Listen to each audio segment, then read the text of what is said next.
Hi folks, Dr. Stuart Ditchek. It is Wednesday, September 9th. Checking in with you folks. I hope everybody is doing well and had a good long weekend.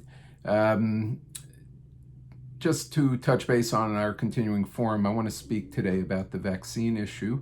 Obviously, in the news over the last 24 hours, and very important to discuss because this is a very, very important turn of events which people should understand how things work with vaccine approval.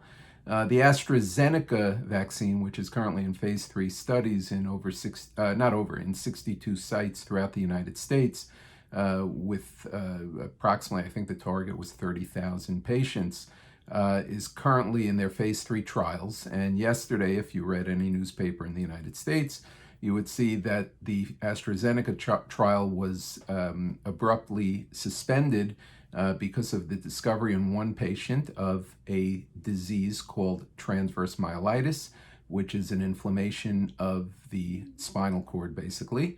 It's a serious illness that usually requires hospitalization. So now the immediate response of the vaccine manufacturer and the data monitoring boards was to suspend all phase 3 AstraZeneca vaccine studies. This does not suspend the other vaccine studies that are ongoing. And the reason for this is to do several things. Number one, they need to figure out, is this a response to the virus, to the vaccine? This is a very important piece of information. Although it was a very rare event, it only occurred in one out of about several tens of thousands of patients. They need to figure out if this was a response to the actual vaccine. Now, what are the possibilities? The AstraZeneca vaccine is one of the vaccines that utilizes an adenovirus, which is one of the typical viruses that exist in our societies. They use the adenovirus as a vector to carry one of the genes of the COV2 or the COVID-19 virus protein. So basically, the virus is used as a vector to carry the gene for the COV2 virus into the human body and create an immune response. So the question is, did this reaction occur? Was it a reaction? Was it a response to the spike protein of the COV2 virus? Was it a response to the adenovirus, which was used as the carrying vector to bring the gene into the human body? Or is it unrelated to the vaccine? Is it possible that this was a one-off fluke? Because we do see transverse myelitis in relation to many viruses, including adenovirus. So is it possible that this individual had an infection which triggered this transverse myelitis, or was this a vaccine reaction? We do not yet know. But the great news, and this proves the checks and balances that are in place when looking at vaccines and vaccine safety, this caused an immediate response, a triple response to the 62 experimental sites, pause, alert, and eventually slowly resume the study once we identify the cause of the transverse myelitis. So it caused an immediate cessation of the phase 3 studies in the AstraZeneca vaccine, not in the other vaccines. Now, this is very important for the public to realize. Here's a great example of vaccine safety. There was a single case of a serious hospitalization with a person in a vaccine trial. There was no effort to hide the information. There was no effort to not disclose it to the public. There was no effort to ever say, wait, this can't be related to a vaccine. There was an immediate assessment done, a very rapid assessment on what to do. And in consultation with the FDA and the oversight board, it was decided to pause the study right now. It is most likely that they will review this for a period of about 2 weeks. They will check out whether this patient had any other viral infections at the time, which could have been linked to the transverse myelitis. And eventually, they will hopefully resume the phase 3 AstraZeneca trials once they figure that out. It is a very good confidence builder, in my view, to the general public to demonstrate how effective oversight is of these studies. One case in a study group of over 30,000 people has triggered a pause of the entire study. That is a good thing. That means that the oversight is working, and it means the scientific advisors are doing their job. So I'm very happy to see that AstraZeneca reacted appropriately, that the FDA acted appropriately. And again, thank God we haven't seen this happen in any of the other phase 3 trials yet.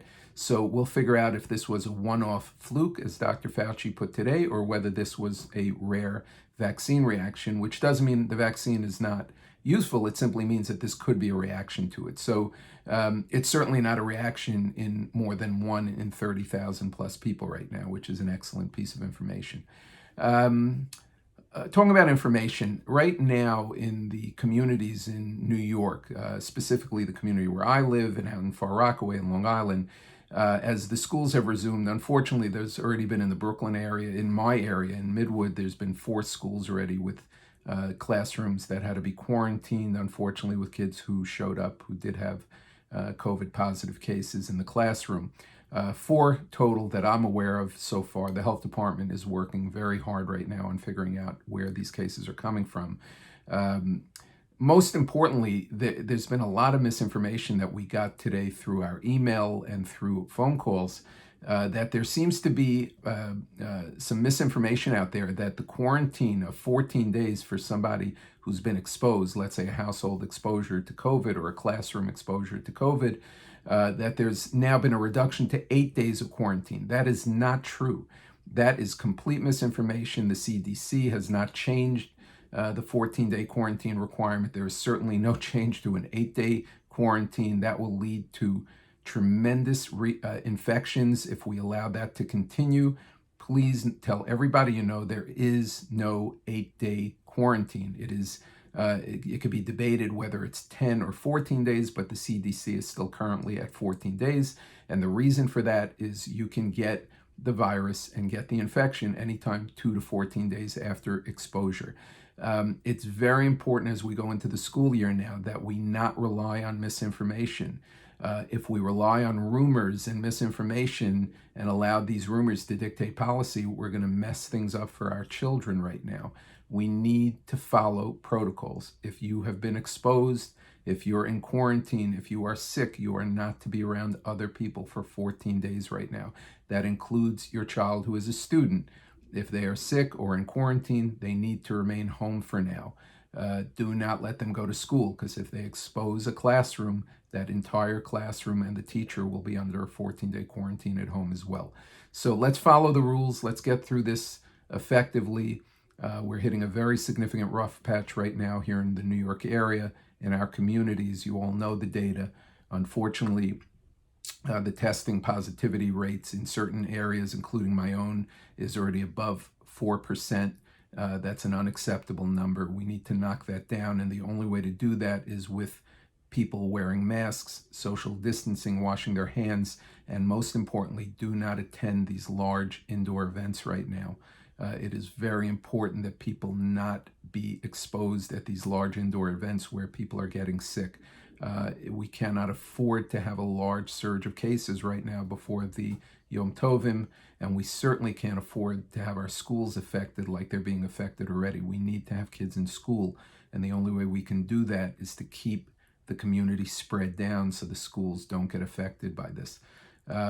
So that's it. We're going to call it a day. We'll see you guys again tomorrow, hopefully, and hope everybody stays healthy, and I wish you all well.